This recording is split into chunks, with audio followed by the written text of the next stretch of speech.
Magandang araw po sa mga kalingap. Yan nga po pala si Ate Sara at yan pong alaga niya ay si Aika, 8 years old.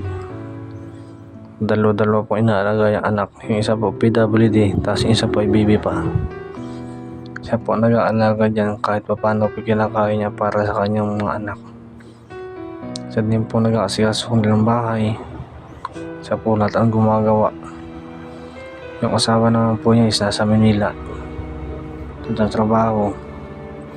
Bali pinapadala lang po sila. Kaya po grabe po ang sakripisyo ni Ate Sara. Sana po matulungan po natin sa mga kalingap. Sobra po nakakaawa ang kanilang sitwasyon. Nasa ganyang edad ay may pinagdaraanan po agad ang kanyang anak.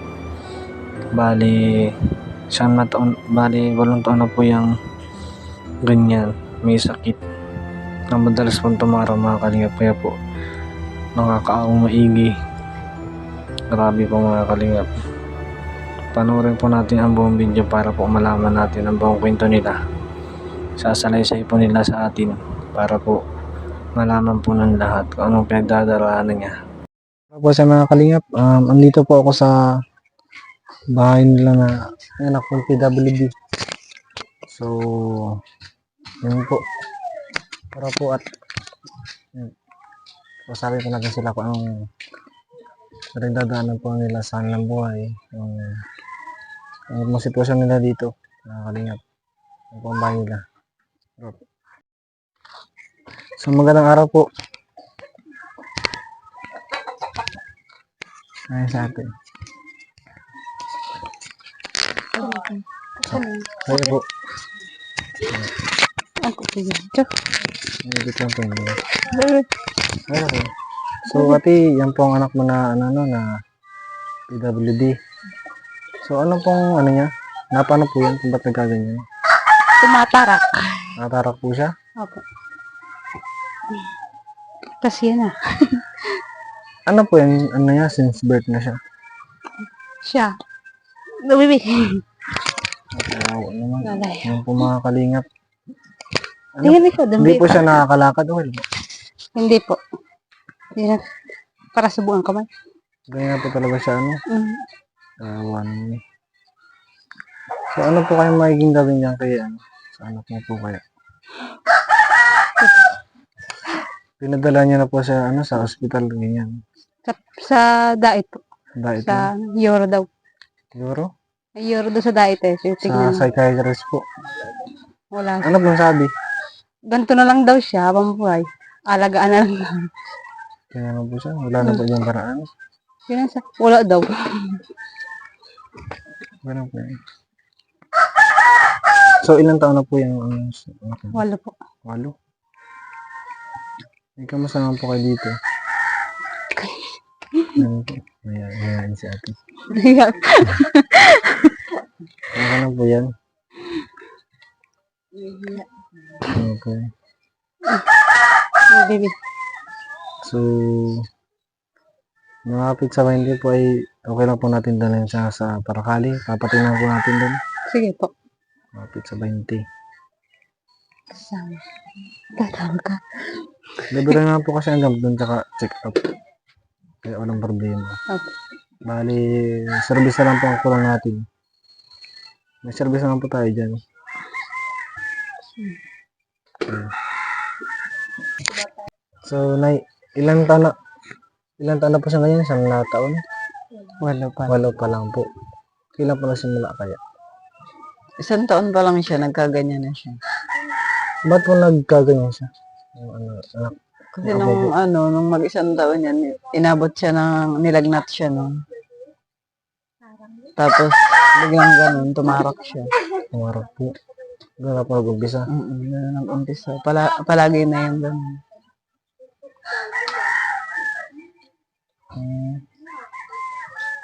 So, apo niya po yan, anak niya. Anak ka ni Jomar. Ilan po anak nila dito? 2. Dalawa po. Yung isa po? 2 taon yung isa. Yung bunso po. Sino po kasama nila dito? Sila lang mag-iina. Ayun na po, pag inaabot po yung bata, ano po ginagawa? Inaano lang niya yung... Kasi namamaligo siya sa pawis. Yun lang. Minsan inaano niya, pinapalitan niya ng damit. Ganun. Hmm. Saglit lang naman kasi yung pag inaamo. May ano po, may isang oras po ganyan. Oo, mga ganun. Isang oras po. Eh di, nakakatakot po yung pag inaabot ano. Minsan nga, pag naiiwanan niya sa akin, inaabot na gano'n. Sabi ko nga, pag may nervyos yung magbabantay sa kanya, Baka pumao na. baka siya mauna. Kaya yung mama niya, ayaw niya magbantay dyan. Ano pong trabaho ni ate? Wala, dito lang sa loob ng... Tag-alaga lang po ng bata. Kaya sabi ng mama niya, hindi ako magbabantay dyan, baka ako pa niya ang mauna. High blood pa naman niya. Ito po si ate. Nasaan po yung asawa niya? Asawa nila. Asawa niya po. Nasa Bulacan, nagtatrabaho. Ano pong trabaho? Sa construction niya. Naumpisa pa lang naman. Naalis pa lang po siya. Wala pa isang buwan. Napadala man po dito. Napadala naman. Tansyan na po. Magkano po sa isang buwan na napapadala niya? Naumpisa pa lang kasi Ang yun. isa pa po. May 2,000 ganyan. Sumasapat naman po kayo sa pagkain nila dito. Kurang pa Minsan din. ay kulang din. Kurang din po.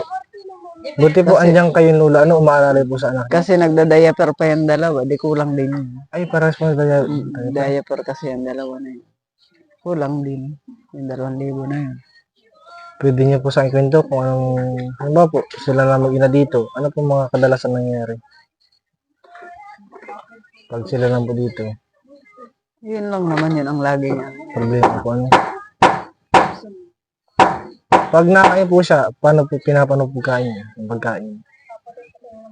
Sinusubuan pa rin siya niyan. Yung mama niya po. Hindi kasi yan nakakaupo na siya lang mag-isa. Iuupo pa nung ina. Sinasandal niya para makakain lang siya. Grabe po ano. Sinusubuan. Kahit sa biskuit, hindi siya nakakapagsubo na mag-isa. Hirap po siyang magsubo. Binibitawan niya. Walang binibitawan? lakas yung kamay niya. Ano po yung kamay Kaya niya? kailangan talagang susubuan Yung mo. kaliwang kamay po, kaliwang. Parehas? Parehas. Talagang susubuan mo siya. Hindi siya marunong na kumain mag-isa. Alagaan po talaga ano. Nailapit niyo na po yan sa ano, sa mga albularyo ganyan. Isang beses pa lang sa panganiban. Ano pong sabi? Sabi nga niya, kung naagapan daw yan na dalahin. Siguro niya, mapapagaling ko pa yan. Ilang buwan na po yung, ilang buwan. Simula po dinala niya, simula po magkagayon siya, mag-umpisa. Hindi niya po agad naagapan yan.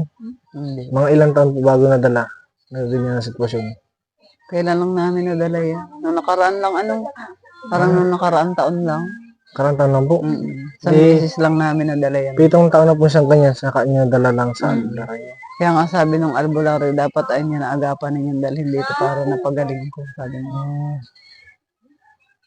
Hindi naman namin akalain na ganyan magdadalas na tumarot siya. Tarak lang po talaga, natarak tapos nangingitim po siya. Yun ang inaano namin. Simple lang kanya.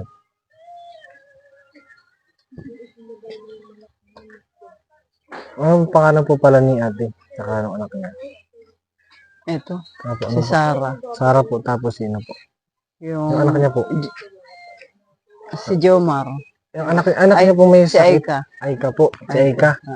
Tapos si ate Sarah. Sarah. Tapos sino po yung isang anak niya?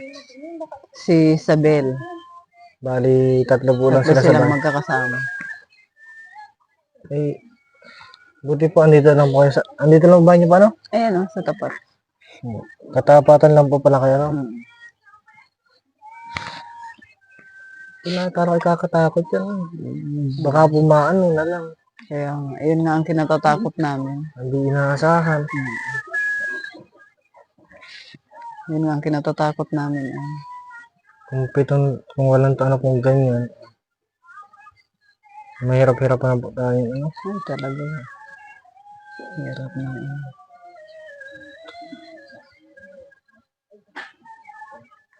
Paano kaya yun? Dali na po natin sa Paracali. Papatingin natin.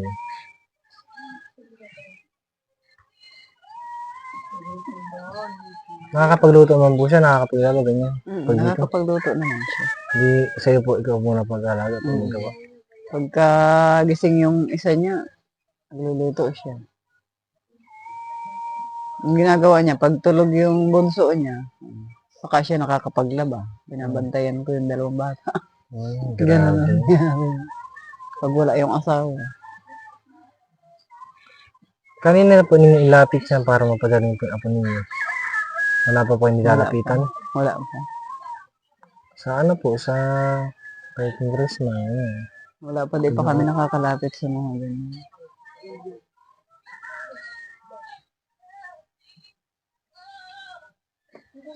Sana po mga kalingap na tumulong po sa kanila. Ditong wheelchair, ate, ginagamit mo. Minsan, pag gusto mo painit dito, pinapainitan ko siya. Para maaraw-araw.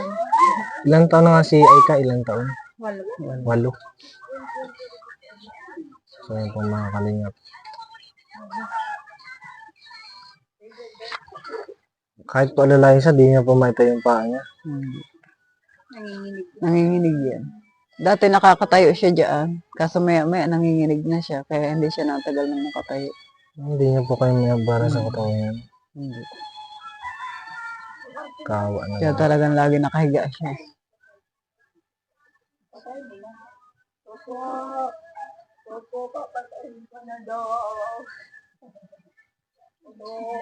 Grabe mga kalingap. Ano po sa Aika? Walang tanong po sa produce sa kanyang sakit. Oo.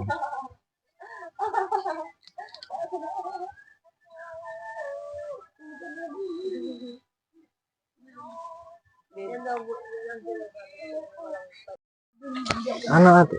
Kamusta ka man dito pag sa pag-aalaga ng anak mo? Nahirapan din po. Hinukap. Ayan, para si Kapait. Ano ka po? Kamusta po, Kap? Ano ba si Kapitan? Ay. Opo. So ate, kamusta ka naman po dito sa pag-aalaga sa anak mo? Pa. Kamusta ka po sa pag-aalaga ng anak mo? Nahirapan din po. At kakayanin na lang. At ganyan po ang sitwasyon niya ng anak mo. Sobrang sacrifice din po ano. Buti po nakapagkasikaso pa ng gawain bahay kahit nalagang ganyan. Pag tulog po yung isa naman po ang intindihin ko. Pag nagsabay, pahinga muna yung isa. Kasi ito kasi may ugali yan na pag nakikita niya yung bata na karga niya. Nagsisilusan yung dalawa. Silusan yung dalawa na yan. Kaya pag tulog yung isa, ito naman ang kinakarga niya. Palitan lang po. Kaya walang pahinga din ng katawan. Muting at kinakaya. Dapat po pala may katulong sa dito na rin. Eh, simula naman natin kami, di naman ako na papararot. Sabi ko nga ito nga mga bata dito ang inaalala ko. Hindi nag-alis ka din pala dito na yun. Nagbakasyon din naman kami sa Antipolo. Mga 1 taon na siguro inabot. Ako ikaw lang pala. Nitong bago mag-fiesta, umuwi din kami. Kung naubos po ito na. Sabi ko itong mga bata nga nakakaawa din naman. Ano mo parang pangalan mo? Neresa. Sabi. Ay, Ayan sa ate. ikaw da, baby. Ate Aika. Ay, ate, ay ka daw. Ay, ka daw. Ano? Tawag ka. Kamusta ikaw? Kamusta ka daw? Nakapagsalita po siya? Hindi, natawa lang siya. Ay, di rin po nakapagsalita Hindi siya. rin. Tatawa lang siya. Kung gusto niya magtawa, tatawa. Pero nakakaintindi naman po siya na. Oo, ganyan. Kahit hindi siguro po. Natawa na lang eh. Pag Chinek din tinawag. po yung ano niya, earrings, yung tainga. Ay, hindi. Nakarinig. Malakas naman siguro po pandit. Pag tinatawag ko po ay natin yun, nalingos siya. Saan pala? Ang nagka-problema lang po sa katawan niya, at sa isip. Sa isip niya po. Talaga pong pag inaabot siya, itim na itim po. Nangingitim siya nga. Minsan po, natatakot na lang din ako. Nakatakot po talaga. Minsan, may gasing ganyan niya. Nalaki yung kabaak na dibdib. Ito yung dibdib niya. Nalaki po. Ito, ang ganito niya. Sa puso. Hindi baga pantay yung ganito. Di pantay. Na-check upan po yung puso niya. Pa, Yung puso na-check upan. hindi. Baka ano, Mukha nga sabi. Sabi nga po nung doktor sa diet, baka daw rin po sa puso. sa puso. Siguro kung nalaki ay. Minsan po, nahipa siya. Minsan, nalaki siya. Nakakatakot. Pinapainom po siya ng tubig pag inaabot. Pinapaano niyo pag inaabot ate? Pinapaano niyo? Para kumalma siya. Minsan po, kinakarga ko. Titiin-tiinan ko yung ganda niya. Masimas ko lang. Likod at ano. Maawa nga pag inaabot. Naliligo siya sa pawis. Pampahid-pahid na lang ng pawis. Na yun ang abutin niya. Ilang beses po sa isang araw kaya? Pag, Pag sa araw yan ay inabot, sa gabi hindi na. minsan po, inaabot din sa Minsan, gabi. araw-gabi. Minsan na, tatlo, dalawa. Sa loob po ng maghapon. Wag hapon. Ngayon, nakadalawa na siya. Lalo po. Ako pala po mamaya, sana wag na. Huwag naman. Kakatakot po. Ang problema namin yun. Hindi kaya, Malay mo hindi mo hinihingi naman na biglang na ano na lang siya. kaya di Hindi pwede natin alam. mag-isa. Kaya hindi pwedeng iiwan-iwanan mo dito. Lagi po para dati may kasama. Palaging ganyan.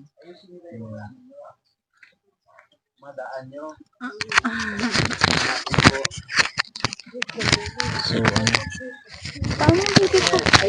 pa-check up pa natin sa mga pizza 20, 23 o 24, 5. Ganyan. Basta po mga pizza 25. Nadalhin po natin sa Paracali.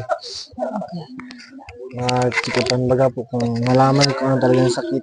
Yun lang naman po gusto ko malaman kung anong sakit talaga niya, mapatingnan. Marami na po pala nilipitan na pagamutan pero hindi na nalaman yung ano. Wala po.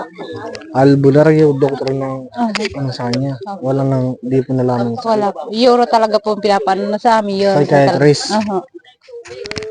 Para mapatingnan. Ang alam ko pong psychiatrist dito sa BMC, sa Naga. Yan nga po, Vince. Ang sabi sa inyo. Ay, alam ko itong BMC na ito pag BMC. Nakapunta na ako doon. Para daw malalaman lahat yung ano talaga ng parang. Ano doon ate, ang problema lang natin doon, pamasahe tsaka pagkain. Pero sa check-up, libre, lahat, pati gamot.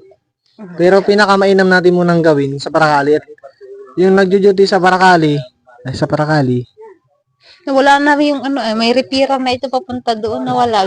Dinala ng vlogger. Naupo na. alin po, referral? May referral na po siya para padali ng Naga. Saan po yung akong referral? Doon nga po sa Dait. Sa ospital na nga po binigay sa amin. Parang po, Sa provincial. binig siya ng referral na nga po. Papunta na doon Naga.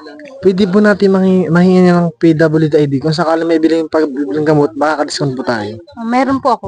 PWID niya. Meron. Meron po siya. So yung po mga kalingap.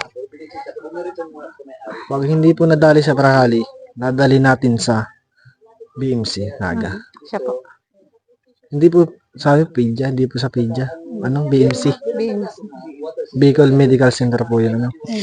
Yun. Kung neuro, psychiatrist din yun sa BMC. Alam ko po yung BMC na yun, dahil doon din namin dinala si Binanay, pina-check upan. Nga po, yun po, ang dami po ng psychiatrist.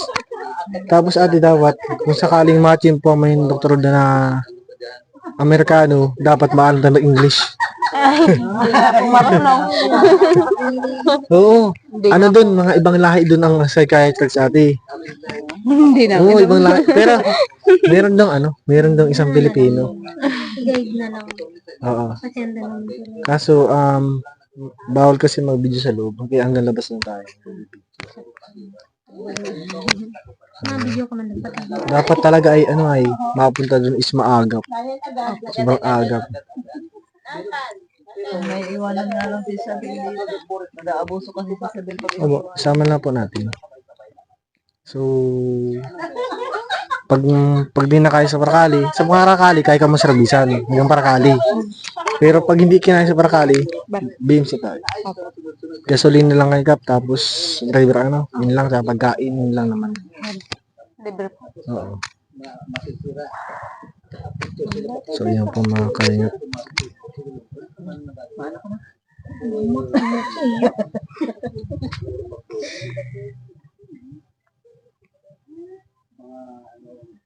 Sabihin, natatagal nila yung upo. So yun po mga kalingap. Yung pang kusina ate? Kusina. Sina lang wala ng sina. Yan po ang kwarto nila. Yan po ang loob ng kanilang bahay. Ito lang po ba yung mga kalingap.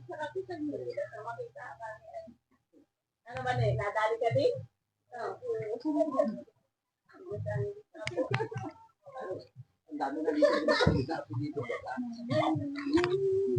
Putit na talaga. Dito din ako.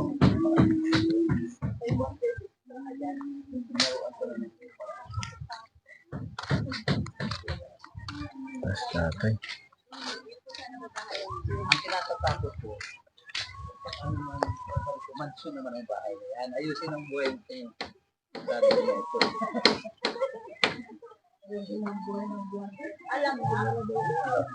Yung po mga kalingap. So ito mga kalingap, si Ate Sara na may anak kong PWD. Bali, ano po siya? Bali, 8 years na po halos 8 years na din po nagsasakripisyo para sa kanyang anak na PWD. Siya po ang nag-aalaga. Tapos may anak pa po siyang baby. Bali, dalawa pong inaalagaan niya mga kalingap. Bali, dalawang alaga niya sa bahay nila. Si nanay naman po is natulong-tulong po sa kanya. Yung mama niya, yung asawa naman po niya daw, nasa Maynila, sa trabaho. Di silang tatlo lang po mag-anak doon sa bahay niya. Kaya hirap-hirap din po mga kalingap sila. Sana po'y matulungan po natin. Kahit paano naman po ay nakatulong-tulungan po ako. Kabili-bili kahit kunti, sabot na nakakaya. Tapos sa mga susunod na araw po, pag sa mga pizza 20 po. Dadali po namin Prakali, papatingin po sa Prakali. Kung hindi po hinaya sa Prakali, sabihin sina sa Naga. Tapos nagagarat sa po si Ate Aika, na anak po ng PWD. So yun po mga kalingap. Maraming salamat po sa panonood. Sa walang sawang support po sa aming channel. So yun po mga kalingap. Nandito na po muli. At sa po pala, salamat po ako sa mga silent viewers. Para po sumusulat sa aming channel. Maraming salamat po. At sa mga new subscriber, maraming salamat po sa inyo. Kalakalinga Tata, Kuya Rab, Kuya Balsam Sintubang, at Ila Vlogs. Sana po patuloy po natin sa ng aming channel. At Kalingap Warriors and Kalingap Warriors po and K-Boys. At sa Bunting Kalingap, maraming salamat po sa inyo. So yun po, maraming salamat. Bye-bye po.